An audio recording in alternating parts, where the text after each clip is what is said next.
All right. Hey, everybody. Welcome to an international episode of Business Uncensored. Yes. See, look, our first international episode. Yeah, full of energy. And it's not even Canada or Mexico. It's literally fucking international. See, in America, in America, we're like, hey, I have an international business because I sold a pound of crack to a guy in Toronto. But you know, it's not. It's not. You know, it's actually we're doing a business show, and you are in. Tell everybody where you're at. London, UK. That's United Kingdom. If you don't know your acronyms, everybody out there. Actually, Ron, yes. I've got something. You talk about international. I've got something I wanted to bring up with you. You know, you and I are Facebook friends, and I was reading one of your posts just yesterday. You know, not saying I'm stalking you. I was preparing for this. And you put like the provocative title, "Why do people not walk in Lebanon?" Right? Yes. And totally confused me, man. Because for me, Lebanon is a place in the Middle East, and I know a lot of Lebanese people. They walk a hell of a lot. And then I was like, man, that's an American putting a post out there. He thinks Lebanon, the most important Lebanon, is the one near him, which I don't know where it is. But well, I'm American. The most important thing is whatever I'm fucking looking at. Well, usually America. Man, yeah, you showed that. Yeah, that's what that makes me proud. Land of the free, land of the whatever I'm fucking looking at is. What it's funny. Every now and then I go on Reddit, right? And it's like, how do people know you're American, right? Yeah. I seen this one the other day. Like because it's different, because all I know is Americans, right? That's I mean, I've traveled a bit, but that's what I was born and raised in, is America and Americans and American stuff. And the biggest three was we're loud, we think we're the most important, and we lean on everything. I don't know why the lean on everything was, but we lean on everything. I mean, both metaphorically and literally, you lean on everything. So yes. It's kind of good. Yeah. And you should have got, you know, the punchline was, and four, we can't count. But, you know, you missed that. Yeah. You know what? I think it's so weird. Education in America is so fucking weird, right? Is that, so back up to the Lebanon thing. Lebanon is a country in the Middle East.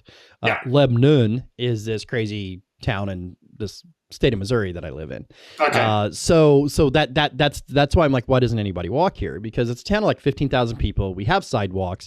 Everybody drives oversized trucks, oversized trucks or cars with expired tags, and nobody walks. And I do. My office is like a 5-minute walk from my house. There's a grocery store, 3-minute walk. I lived in New York for a while. I lived in California for a while. I walked everywhere, and I still adopted that today. If I don't have to drive, I don't. Yeah. I literally walk there. And that was the post, but yeah, the whole American everything is all important right around us thing. Yeah. I mean, I was in Dallas last year, and I asked the lovely receptionist at the hotel I was in where I could get a sandwich, and she said, "It's 5 minutes that way, sir." And I started walking out, and she went, "What the hell are you doing?" I was like, "You told me it's a 5-minute walk that way." She went, "No. Where's your car, sir?" Yeah, and to finish up my point, because I kind of lost it there, is the education thing in America is weird because there's a very intelligent, very bright, cutting edge people in America, but for some reason, that's not the general population.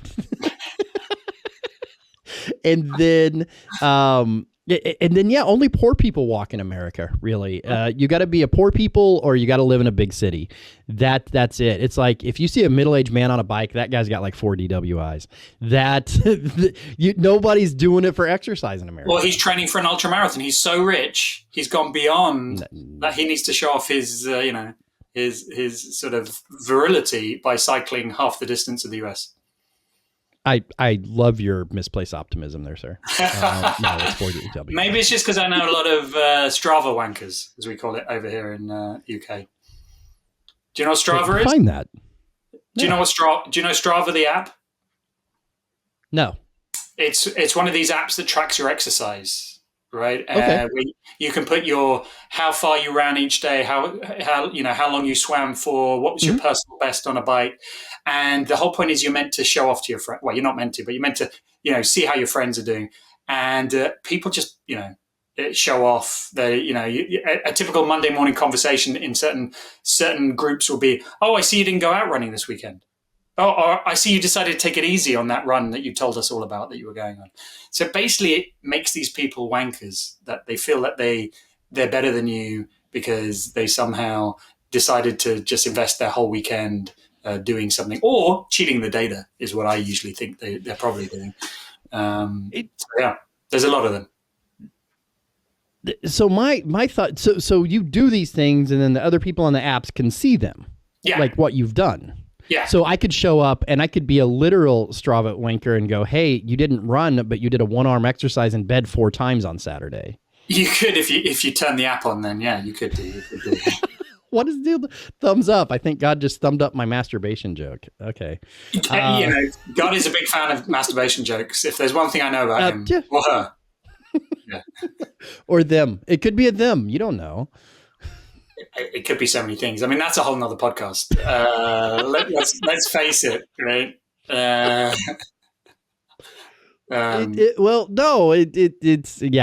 Let's just move on before we both get in trouble. I warned you before this show started. It's all right. We're going to hell either way, but yeah, carry on. No, it's all about getting the better seating there now. Go big, go home. But yeah, so tell us a little bit about you and what you do. We kind of went right off on a rabbit trail as soon as we got started. But who are you? What do you do? Why are you on my show? Let's get to the meat of why you're here. I mean, let's get to the meat of it. Why am I on your show? Let's tackle the big questions first. Quite frankly, because you were desperate for guests. I know, you know. Yes. But what I do. So those who are listening, I run a company called Sheer Ghetto Consulting. We basically go in and fix teams working together, right? Think of all the worst teams you've ever worked in, the worst bosses, and how that affects the decisions that get made, how the team works, and how terrible that is for you as an individual, but it's really bad for the company that they work in, because it means you make shitty decisions. You don't implement the things you say you'll do. So what we do is we go in and we fix that. Through a force of our own personalities, we sort all that stuff out so that better decisions can be made. Or we teach leaders to do what we do so that they can be better and more impactful around their business. So hopefully that gives a bit of a flavor of the kind of things we do. It involves a lot around emotional intelligence. And that's why I absolutely love it, because it's about human behaviors. It's about dealing with some of the more challenging people in life for different reasons. Man, so I have some questions, because in the world of business, we have a way of George Carlin hated euphemisms. We have a way of taking power out of things and making everything euphemistic. Yeah. I think the big joke is, I said what I said, bitch, was referred to last email. Right? So we have this way. So how do you navigate these toxic teams or these teams that aren't getting along, or these people aren't getting along, and do it in a way that still hasn't, or still is effective? And how do you be honest with that sort of plasticky business thing? Yeah. And not everyone's offensive to your face. In Britain, we have great levels of passive aggressiveness, some great put downs that are said with a smile on the face, rather than the I said what I said, bitch. Right? Yeah. It's so you've got to deal with the cultural overlay as well. But look, there's two ways that we go about it. Number one, in an ideal world, you have the person who is, for one reason or another, is underperforming or is dysfunctional, wants to change, right? And they're open to it, so they get some coaching, they listen to what you say, they'll try new things. But here's the thing, that's less than 10% of people. The rest couldn't give a damn or aren't aware, right? So those are actually more fun, because they still need to change, right? Even if they're resistant to it. So what I do there is really about understanding the person, right? I always say, Ryan, if you can understand a person's whiffums and whammies, right? Whiffums, what's in it for me's, whammies, what's against my interests, you can literally lean into their drivers, i.e. the whiffums, and just avoid their resistors, and you will get them to do a lot of stuff, right? So if the person really likes competition, make everything a game, right? If they like beating other people, somehow engineer what you need them to do by doing it through a game, right? If they really love status, give them a pedestal, right? Make them think. So it's fairly simple if you can work out those things, but some people find it difficult working out those things about another human being. And how do you do that? Because everybody's interested in being fair across the board, right? So let's say that you make things competitive for person A, you give a pedestal to person B, you make it this for person C. How do you cohese those three things together to where person two is like, but I want a pedestal too? Yeah. You know, how do you work that out? There's a lot of pedestal giving. I'll give you that. Right, I've got a whole range of different pedestals just behind me here. Yeah. Yes, I'm not saying it's easy, right? Sometimes if you've got a mismatch, then you've got to break the group down, right? I talk a lot about the one-on-ones, the look for the lowest common denominator in a group, and then piece them back together, right? Take a really, really bad functioning team. I will deal with each person one-on-one. Let them think that, let them buy into that they're the most important person, that they're getting what they need out of it, and then stitch it back together in a seamless way. But I mean, it's a lot of effort on my part, but it's totally worth it.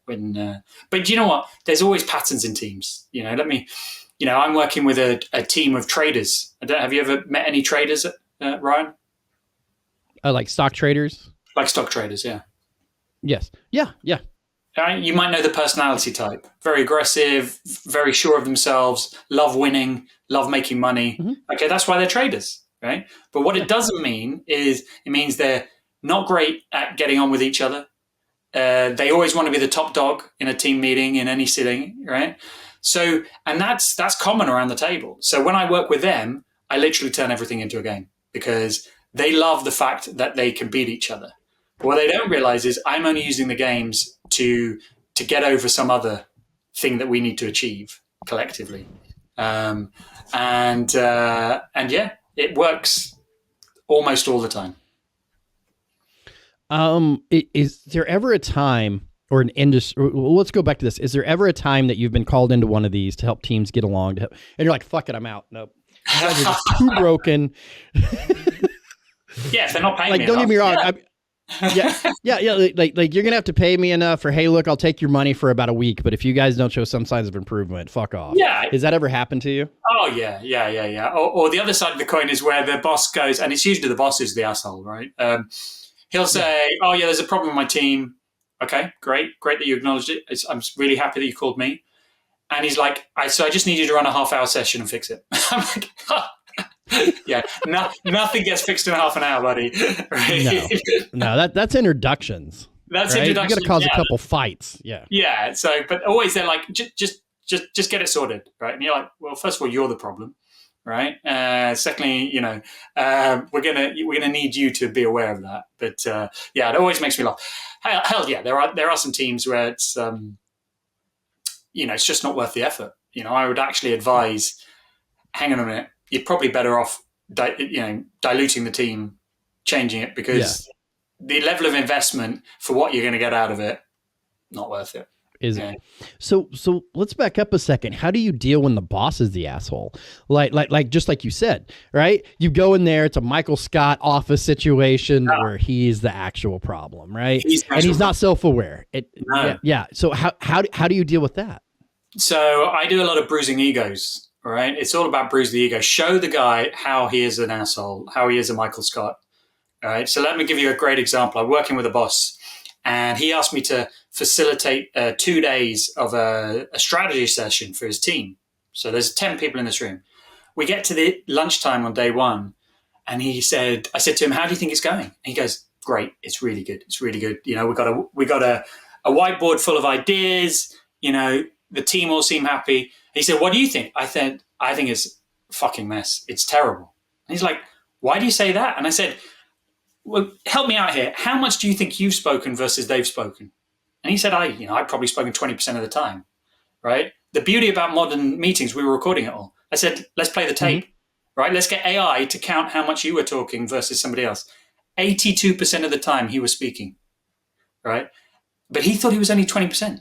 Right? And then I said to him, second question, how many times did you shoot down somebody else's idea? Right? And he said, I don't do that. Right? Within the first 5 minutes, we counted at least 12 times. He said, when somebody else said something, he went, "No, you're wrong." Or "That won't work." Right? And this guy couldn't refute because he's watching the video of himself and he's like counting himself. And he's like, wow. Because he just looked at the blackboard. The blackboard was just full of what he'd written. It was his ideas. So his ego was like, oh, this is great meeting. Everyone else in the meeting, I assure you, when I talk to them later, were like, yeah, that's just how meetings usually run with him. We just shut up nowadays. We just want to be let. If we shut up, we can leave earlier. So, I've had marriages like that. Yeah. She's on a podcast right now. Yes, but she's what? On her home. She's on her own podcast called "Fuck This Guy." So yeah, fuck this guy. Yeah, I'm doing that later. But nice. the thing about the Michael Scott, that guy, he still took him 2 weeks to process what I'd shown him, and he rang me up one day and said, "Okay, if this is the case, and I'm just saying if, what should I do about it?" But show them, bruise their ego. They will most times go, all right. I think there's a big value in that too, because I think ego-ridden people, which I might happen to be one, I'm not admitting it or not admitting it, is that, a lot of times that you get into those arguments, you get into those fights, you get called out. And what that does is it cracks that ego, and that crack has to grow enough they can see through it. Because I've experienced that in my life. I lead a pretty good crew now, and they're going to watch this video. So if you think I'm an asshole, guys, fuck off. But anyway, I try to be a good boss, and and I had to learn from that. I remember, you look back at the things you did as a boss as you come up through leadership, and you come up through, and sometimes you are the asshole. You're the problem. It's kind of like parents that get mad at their kids. I'm like, you raised them, like that's a your fault thing, right? And bosses are kind of the same way, is that they cultivate a crew, or they don't cultivate the right, don't cultivate the right culture. They don't get people working the way that they need to be. And then they call you because, hey, look, this is all screwed up. And it's your fault. That's what you've done. Now let's go the other way, because you said another thing that I wanted to talk about a little bit, how you said dilute the team, which is a really nice way of saying fire some fucking people, because they're the problem. But so how does that work? Like you go in and you're like, hey, Bill in accounting, he's the problem. You just cut him off. Just shut his email down right now. Yeah, just have them with the cardboard box, escort him out of the building. I would never be that brazen, but I'd say, look, let's match what your objectives and your timescales with where the team is today, right? And you're like, within 2 weeks, you need to achieve this. It ain't happening with this group of people, right? To rewire them will take 6 weeks, 3 months, whatever. So you've got two options: drop your objectives or change the team and bring in, or and here are my recommendations. Maybe just trim the team down to these 3 people for this task, right? Take out these ones who are holding them back. Right? That would be my, if I regularly, streamlining the same people out of the team for tasks, it might become a bit obvious that Bill's no longer needed. He can collect his stuff on the way out. So I guess that would be a little easier approach, though. Is you're like, hey, like these 3 people work well together. And it's not, it's not as bad as firing people. But have you ever went into one of those situations and there was somebody, and it's one person. It's one person. They're the problem. They're the whole problem. They're not part of the problem. Maybe you have a boss that doesn't have the backbone, or maybe his bosses have tied his hands of getting rid of that one single solitary person. How do you deal with that situation, that it's one person's issue? Well, it depends what I've been told, right? If I have free reign, I will either try and manage them, or I will just exclude them, right? But what I mean by that is I'll say, you're not needed for this meeting, right? Or I'll give them some meaningless task to do outside the room, right? Because if it's the task that's the most important thing, that's what will get done through the group of individuals. It's not I'm not his line manager. I'm not there to deal. So I'll take him out of the situation that I need to fix if he's completely unmanageable. And it takes me back to, I was a school teacher at the start of my career, Ryan, right? And I taught in a range of different schools around the world, some rich schools, some poor schools. And do you know what's really fascinating? Different kids, different things that they need from you to motivate them. And I was in this super rich school, the kind of school where everyone's dad is an ambassador, making loads of, really big. In fact, it was so rich, 3 kids got kidnapped a year from the school. Anyway, one of the girls in one of my classes was the laziest, most disruptive person you could ever imagine. She literally did not give a shit.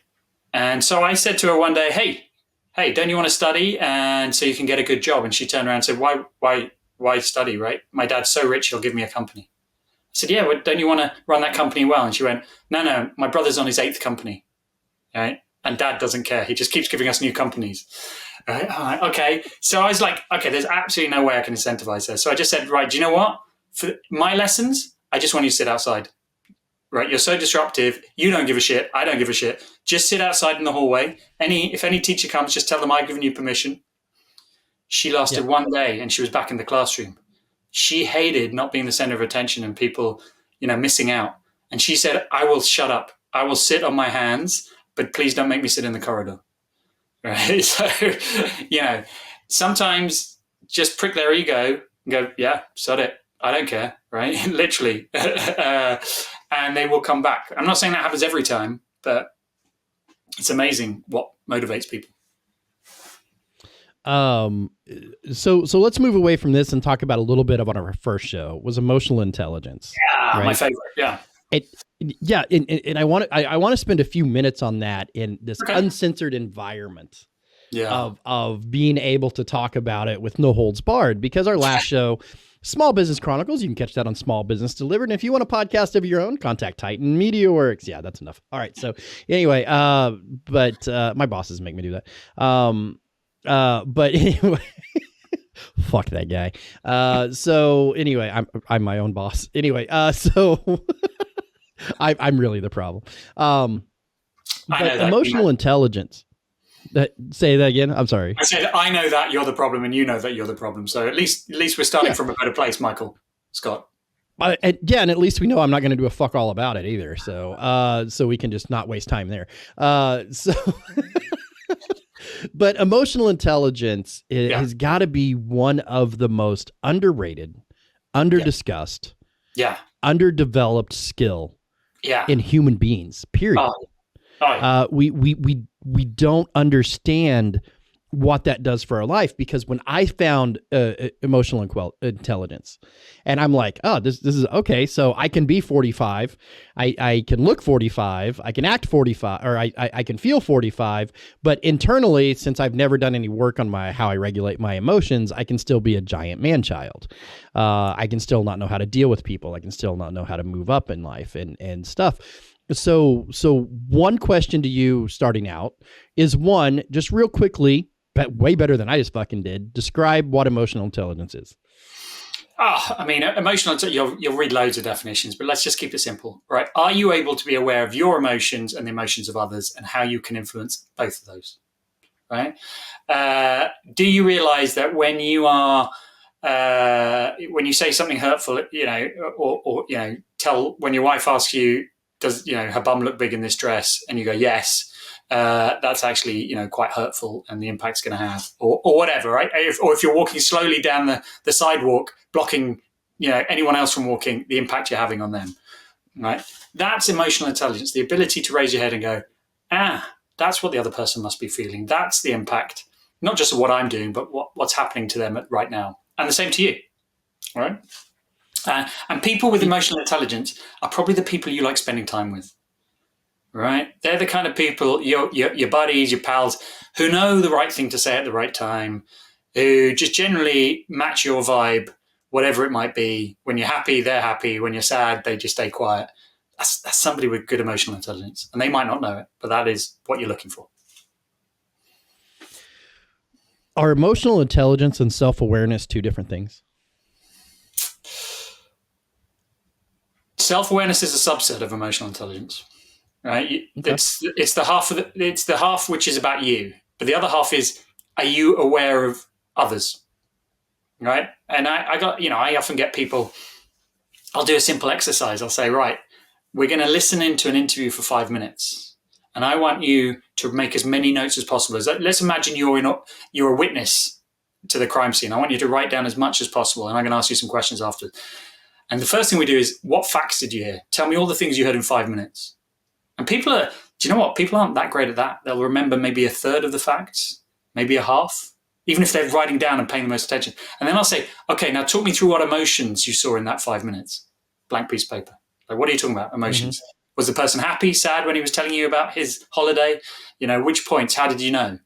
And they look at me like, oh, you wanted me to make notes about that? I'm like, yeah, that's what emotional intelligence is, right? And are you even aware that you should be thinking about those things instead of just focusing on the words? Because that's far more important, right? Body language is 70% of conversation. So the last thing you should listen to is the words. Read the room, read the person, read the body, and then fixate on the words.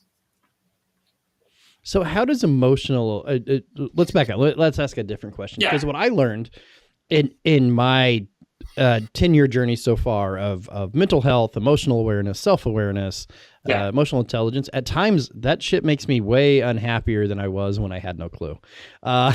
So can you explain that phenomenon just a little bit? Because the more self-aware, the more emotionally intelligent I become, the more things I see. And sometimes I don't like what I see, and that just ruins my fucking day. Yeah. You know, what's a great analogy is like crime, right? If you and stick with me here, you're like, what the fuck is he talking about, right? Certainly here in the UK, I imagine in the US, crime levels compared to 50, 60 years ago are down, right? We live in the safest time, but people's perception of crime is higher, right? They're like, oh my God, I feel unsafe, right? Because we have greater ways of reporting statistic, and it's the same with emotions. When we're probably happier now, but it's the fact that we are more in touch and we check in with ourselves more often that we realize that when we're unhappy, and that saddens us even more. We're like, oh shit, I was unhappy. You were probably unhappy before, but you know, 100 years ago, you were told to just man the fuck up, shut up, get on with it, right? Now you're allowed to think about 100 years ago, that was my childhood. That was your childhood, yeah. No, I come from a very stoic family as well. You know, don't talk about it, right? You know, dinner's on the table. What are you doing, right? But nowadays you're allowed to do that, and that's actually more scary because you're like, shit, man, I now have to process it and talk to another human being about it. Wow, I do feel shitty about this, right? But it is a good thing, and once we get comfortable with that, you know, I'm just as fucked up as everyone else. Yeah, no, and I think that that's a perfect analogy, man. Thank you for that, because I've been struggling a little bit as I went through enough therapy to buy my therapist 3 fucking pools at this point. And, you know, I'm doing all the little exercises and I'm doing all of them. I'm like, why am I not happier? This is supposed to make me happier, because now when I make some offhanded joke, now I notice my wife's pissed about it. And I'm like, now I got to deal with that. Right. To whereas before it was more of a just, she'll get over it. You don't care, or you don't even notice, or you don't, whatever. And you're right. In that journey, it's hard. It's hard. The more self-aware you become, the more invested in your mind and mental health you become. There is a trade-off to understanding that a little self-awareness goes a long way, and a lot of self-awareness is just, I don't know, sometimes. So I always joke that it's the one thing I could do different out of all of my mistakes is not become quite so self-aware, because there is a trade-off to that, to where you're like, all right, I'm just not going to leave my house today. Yeah, there's no putting the genie back in the bottle, unfortunately, unless you have a lobotomy. No. Which I wouldn't recommend, right? But I wouldn't rule out. But anyway, no, in case of emergency, pull here, right? You know. Right. So somebody that's sitting out there and they're listening to this, all 4 of you, what is like, and there's like, okay, so I want to become more self-aware. I want to become more emotionally intelligent. What are some of those first little baby steps of becoming more emotionally aware, emotionally intelligent? Right. Go and find your best friend and ask them. Ask them to complete the sentence. I am a jerk because, right? And you'll be amazed. Your best friend will have a long list. They're like, oh, thank fuck, you finally asked me. Right. Yeah. Do you have a couple hours? Can we get some coffee? Can we sit down? I have been waiting for this fucking day forever. Yeah, finally. Yeah. I am a jerk because, right? Fill in the blanks. And you'll get a whole raft of stuff. Depending on your friend, it could be quite varied, right? It could be around your dress sense, the words you use, you know, how your timekeeping. You're like, whoa, buddy, I didn't think we'd go in so many topics. But you kept trying to sleep with my mom. Yeah, exactly. Or you didn't try and sleep with my mom. God damn it, what's wrong? So, that's a great place to start. Someone you trust, go and ask them, because believe me, buddy, everybody's thinking it about you. If it's that obvious, they're just not telling you, right?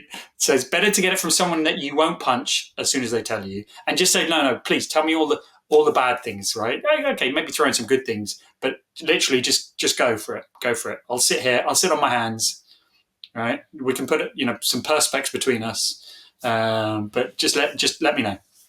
Because here's the thing, you don't want to find that out in a roundabout way. Years ago when I was a high school teacher, I was in this one school and they had an annual review. The students would put on what they called the circus. And as part of that circus, they would parody 5 teachers each year. And they would pick on their mannerisms, their thing. And do you know what? One year it was me. And man, they really went to town, right? And my buddy, one of my colleagues was sitting next to me and go, they're doing you this year. And I was like, shit, do I do that? Oh man. And there's nothing worse than seeing it on stage in front of 2,000 people. I'd rather my friend had sat me down and told me all those things. Because I think a lot of us, what happens when you're not self-aware, when you don't have the emotional intelligence, is you get into arguments, right? And people then, when they're mad, will blurt out to you all these horrible things. Yeah. And it's an emotional time, right? Don't follow me down this rabbit hole, because this is how I learned.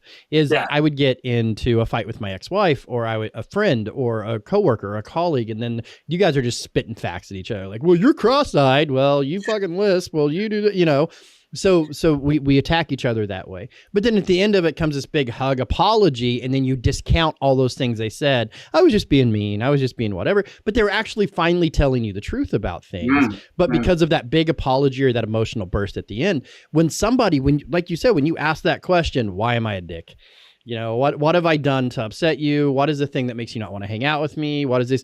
And those pointed questions, and you hear it in a calm environment, then that actually gives you that space to process those things. Yeah. And one of the biggest things that I would add to this, and I'm not an expert like you, I've just kind of been through it on my side, is the 2 things that I struggled with and I finally got over. There's a big difference between being self-aware and self-conscious. Because being self-aware, to me, and this is just to me, means that, oh, you know what? I do that. I absolutely do that. You were right, and I'm sorry, and I'm going to forward think and work on that.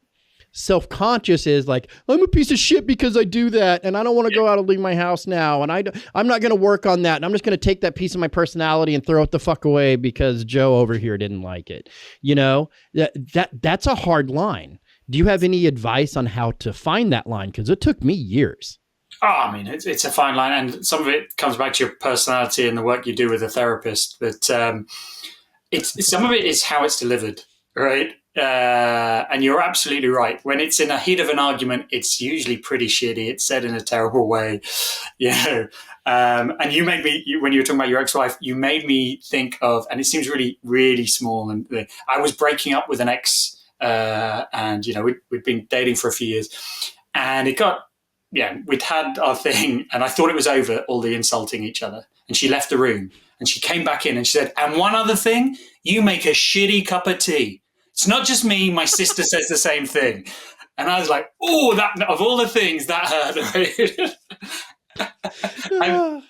And the self-consciousness for the next year, anytime I made somebody a cup of tea, I was like, is this okay? I was told that I make shitty tea, right? Yeah. It's tea, man. Get over it. Of all the things to worry about in life, it's a cup of tea, right? So yeah, but it's how you tell it. It's what you do. And one of the things I do with teams regularly is get that honest feedback out. Right? I call it the. If you've ever heard of the forming, storming, norming, performing curve, right, which is how teams operate together. Basically, it says when you get together, let's just imagine it's like you're on a date. When you first get together as a team, you're on your best behavior, right? You're sucking in your beer belly. You put on your nice aftershave. You do this for a week or so, and eventually you're like, oh man, I can't be asked, right? And you start to let your belly out, and the team performance goes down as a result because you start irritating each other, right? And it keeps going down, down, down. But it reaches a point where you have that honest conversation where you say, look, buddy, I hate the fact that you email me at 4 a.m. I hate the fact that you do this, right? You need to get that out. Right. And what a great leader does is get that out earlier, is create the environment to let people have those conversations. That's what I do. I go in, and what I say to people, you have to say it in a calm way, right? So everybody has to write down one thing they would change about the team. And they also have to come up with a solution. You can't just lob in a grenade and say, I hate all you fuckers. Yeah, you have to follow it with, but I would love you if you did this. Right? And it's amazing the stuff that comes out. Seriously. I've done this with thousands of teams around the world. There's always something that they haven't told each other, or somebody on the team hasn't told the others, and it comes out, and then they find a way to work through it. Such a sweet way to end this thing. You know, it's so sweet. You did this just like an after school special, that we take this journey of self-awareness and shitty bosses and all this, and you bring it to kumbaya. You're perfect at this, man. You're perfect at this. Anyway, thank you so much. I love our talks. Like I absolutely love it when we get together and talk. They're always entertaining. And tell us a little bit about your company. Do your pitch, because I told you I wasn't gonna make fun of it, but I'm going to now, since you said I could, since your dad does. So my last name is Shear. Okay. Yeah.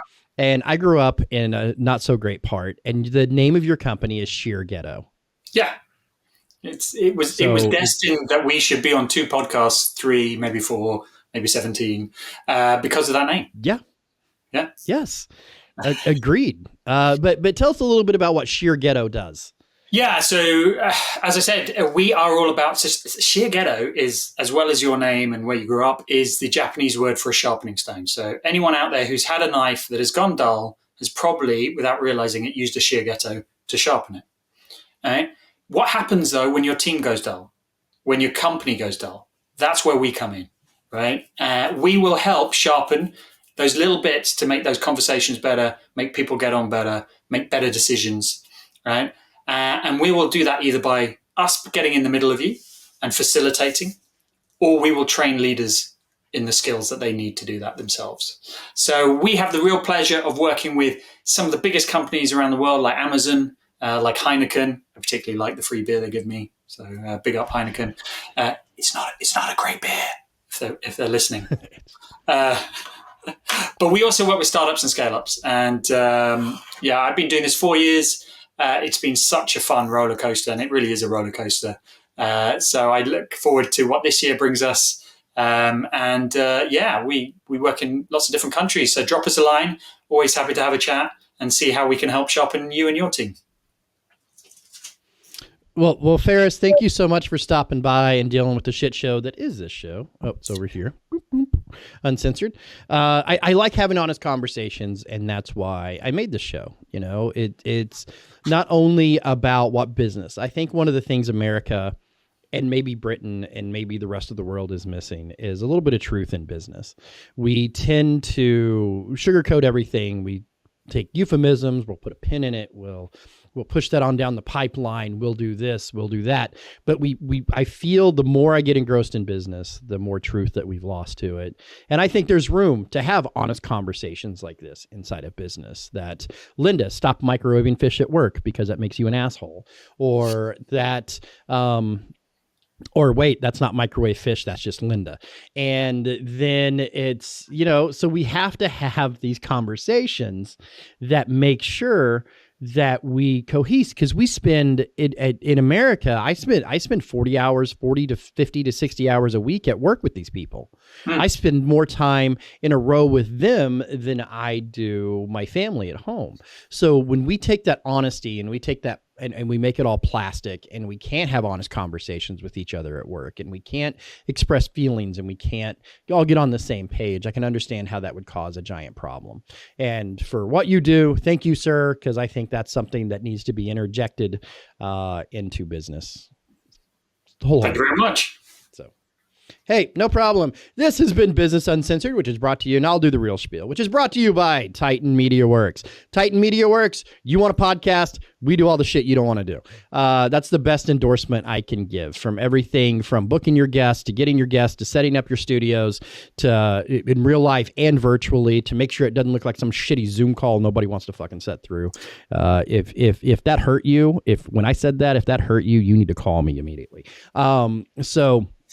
But down to production, down to publication, down to giving your social media clips, show notes. If it's a part of a podcast, we're going to do it for you. We've narrowed this down to the point that you get a link, your guest gets a link, and that's your commitment to your podcast. You get to come do all the fun things, like talk to people like Faris or Linda.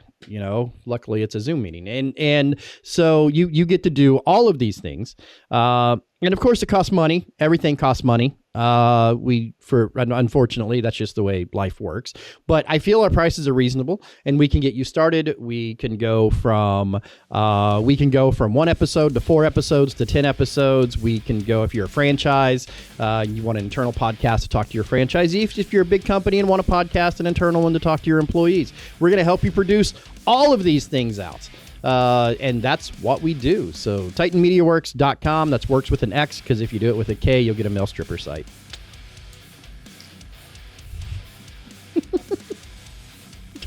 I'm not joking about that last part. Yeah, Titan Media Works with a K. So anyways, you'll catch all these shows on Small Business Delivered and whatever social media I decide to throw them up on. Thank you for sitting through that diatribe of shittiness about promoting the people that pay for my show.